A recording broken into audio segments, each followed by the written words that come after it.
আসসালামু আলাইকুম। তো চলে আসলাম আরেকটা নতুন ভিডিও নিয়ে। তো গোস্তটা অনেক গোস্ত কিছু নিল, তারপর মশলা যা যা লাগে মশলা গোস্তের সাথে দিল।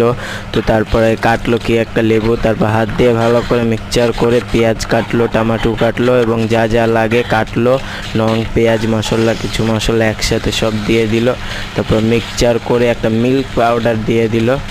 তো তারপরে মিক্সচার হয়ে গেল ফাইনালি। তারপর একটা মরিচ যা মশলা লাগে গলিয়ে তো একটা এই যেভাবে বাটিতে রাখলো। তো বাটিতে রাখার পরে গোস্তটা চিকেনের মতো ভাজবে, ভাজা হয়ে গেলে মিল্ক পাউডারটা করে তারপর সব মশলা একসাথে দিয়ে দিবে।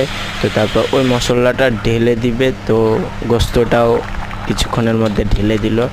তো যাই হোক একটা পাউডারও দিল, মিল্ক পাউডার। তো ফাইনালি রান্না কমপ্লিট। তো অবশ্যই আমাকে লাইক কমেন্ট শেয়ার দিয়ে রাখবেন, অবশ্যই সাবস্ক্রাইব করবেন প্লিজ। Bye bye.